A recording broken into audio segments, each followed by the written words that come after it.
प्रधानमंत्री नरेंद्र मोदी के ऊपर एफआईआर दर्ज हो चुकी है, केस भी बन चुका है और ये केस करवाने वाला कोई और नहीं, एक सरकारी डिपार्टमेंट ही है। अब उन्होंने मोदी के ऊपर केस क्यों करवाया है और कब करवाया, तो सारी बातें जानते हैं। देखिए, आज से कुछ टाइम पहले यानी कि 19 मार्च को नरेंद्र मोदी की एक रैली थी कोयंबटूर के अंदर। वहां पे नरेंद्र मोदी ने क्या किया था, कुछ स्कूल के बच्चों को ले लिया था उस जनसभा के अंदर, जो ऐसे अपने चलते जाते बच्चों को ले लिया था। तब वहां की एक सरकारी अधिकारी ने, जो बाल संरक्षण अधिकारी थी पवित्रा देवी, उन्होंने क्या कर दिया, एफआईआर दर्ज करवा दिया पवित्रा देवी ने, ये कह के कि ये जो बच्चे इस रैली के अंदर मोदी के पीछे पीछे भाग रहे हैं, और वो उस टाइम भाग रहे थे जब उनके स्कूल का टाइम था, यानी कि वो जो बच्चे थे उनकी प्रेजेंट जो है स्कूल में लगी हुई थी, यानी कि माँ बाप के अकॉर्डिंग या फिर समाज के अकॉर्डिंग वो बच्चे उस टाइम स्कूल के अंदर पढ़ रहे थे। लेकिन वो बच्चे रियलिटी में कहाँ घूम रहे, किसी रैली के अंदर घूम रहे हैं, और उसका जिम्मेदार बनाया नरेंद्र मोदी को इन्होंने। ये बाल संरक्षण अधिकारी है वहां की कोयंबटूर की। तो इन्होंने क्या किया है, इन्होंने सिटी थाने के अंदर, वहीं के सिटी थाने में एफआईआर दर्ज करवाई है मोदी के खिलाफ में, कि वो ऐसे बच्चों को भाई अपनी पावर को लेके या किसी और चीज को लेके वो बच्चों को ऐसे अपने पीछे पीछे भगा रहे हैं। वो एक अपराध होता है। वो अपराध कैसे होता है, तो एक किशोर न्याय एक्ट होता है, उसका सेक्शन होता है 75, जो कहता है कि अगर कोई बच्चों के ऊपर अगर क्रूरता करता है, बच्चे मतलब जिसकी उम्र 18 साल से कम हो, अगर उनके ऊपर अगर कोई क्रूरता करता है तो वो क्या है, एक अपराध, इसमें 2 साल तक की सजा होती है। और वो अपराध जो किया वो नरेंद्र मोदी ने किया, यानी कि पीएम मोदी ने किया है। अब उन्होंने अपराध कैसे किया, तो ऐसे किया है कि वो जो बच्चे थे, 32 बच्चे थे, 32 बच्चे थे, वो 32 बच्चे जो है घर से आए हैं, और घर से आए हैं स्कूल के अंदर, और स्कूल के अंदर उनकी प्रेजेंट लगी हुई है। अब माँ बाप के अकॉर्डिंग या समाज के अकॉर्डिंग, आसपास के लोगों के अकॉर्डिंग वो बच्चे क्या है, स्कूल के अंदर पढ़ रहे हैं, लेकिन वो बच्चे किसी के साथ में घूम रहे हैं। तो वहां पे जिम्मेदारी किसकी बन गई, एक तो स्कूल की बन गई कि स्कूल वालों ने ऐसे बच्चों को नहीं निकालना चाहिए, क्योंकि जो छोटे बच्चे यानी कि 18 साल से कम का अगर कोई बच्चा है, उसका तो रैली में वैसे भी कोई काम नहीं है और ना उसका वोट बना हुआ है।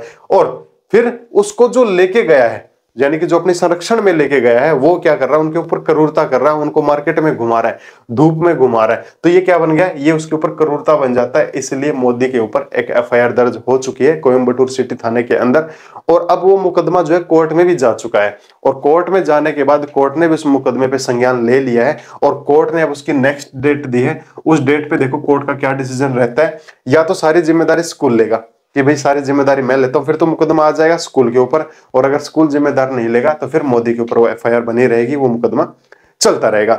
अब ये तो था पीएम मोदी को लेके कि उनके ऊपर एफआईआर हुई है, क्यों हुई है और किसने करवाई है।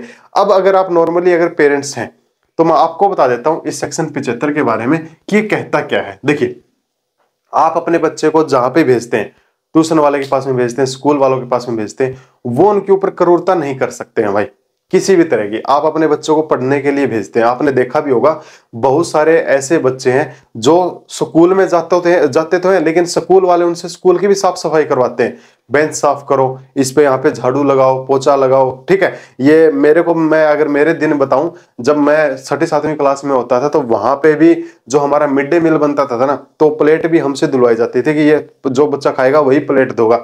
अब बाद में पता चला कि उसके लिए स्कूल में पैसे आते थे कि ये बर्तन धोने के लिए, कि बच्चों की झूठी प्लेट धोने के लिए कोई लगाओ वर्कर, पर उस टाइम नॉलेज नहीं थी। तो वो भी क्या था, एक क्रूरता था। तो अगर स्कूल वाले पढ़ाई के अलावा अगर कोई और काम करवाते हैं तो वो सब क्रूरता के अंदर आ जाता है। हमारे टाइम के अंदर तो ऐसा भी था कि हमसे तो मास्टर ये भी कहता था कि या तो 2 डंडे खा ले या फिर घर से है ना चाय बनाने के लिए दूध लेके आ।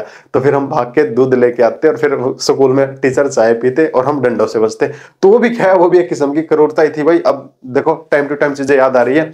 तो अगर आपके बच्चे के साथ में ऐसा कुछ हो रहा है तो वो क्रूरता माना जाता है। यहां तक कि आपने सुना होगा कि मैं 18 साल से कम के बच्चे जो है ना शादी नहीं कर सकते हैं, और अगर कोई माँ बाप करता है तो वो भी बच्चों के ऊपर क्रूरता है, उसके भी 75 लगता है। तो बाल विवाह जो होता है वहां पे भी माँ बाप के ऊपर 75 लग के 2 साल तक की सजा होती है जिसके अंदर, ठीक है। तो आपके जो बच्चे हैं 18 साल से कम है, कहीं पे पढ़ने जाते हैं, कोई ट्यूशन के लिए जाता है या कोई और काम के लिए जाता है, उसके ऊपर अगर कोई क्रूरता करेगा तो उसके ऊपर इस मुकदमे के तहत में, इस धारा के तहत में उसके ऊपर मुकदमा दर्ज हो सकता है, एफआईआर बन सकती है, जो कि नरेंद्र मोदी के ऊपर बन चुकी है। तो अभी तक उनका मुकदमा कोर्ट में है, नेक्स्ट डेट अभी तक आई नहीं है। नेक्स्ट डेट पे कौन उसकी जिम्मेदारी लेगा तो फिर वो मुकदमा वहां पे चला जाएगा। तो सीधी सी बात दिख रही है भाई, स्कूल वाले ही लेंगे, ठीक है, क्योंकि इतनी बड़ी पर्सनैलिटी के ऊपर समझ सकते हैं। तो ये कुछ जानकारी थी, उम्मीद करूंगा आपको समझ में आई होगी। तो आपके बच्चों के ऊपर भी अगर कोई क्रूरता कर रहा है तो आप भी उसके ऊपर एक्शन ले सकते हैं। नजदीकी पुलिस स्टेशन में आप उसके खिलाफ में जाकर एफआईआर दर्ज करवा सकते हैं। तो अगर कोई और जानकारी चाहिए किसी भी टॉपिक के ऊपर तो आप वो टॉपिक मेंशन कर दें, हम आपको वो जानकारी आप तक जरूर पहुंचाएंगे। तो थैंक यू माय डियर। ये कंटेंट अच्छा लगा इसको लाइक कर लीजिए, शेयर कर लीजिए, सब्सक्राइब कर लीजिए, नहीं अच्छा लगा इसको डिसलाइक कर लीजिए। मेरे से अगर संपर्क करना तो डिस्क्रिप्शन में आपको मेरे लिंक मिल जाएंगे, WhatsApp ID, Instagram ID, Facebook ID, phone number सब कुछ मिल जाएगा। तो थैंक यू माय डियर।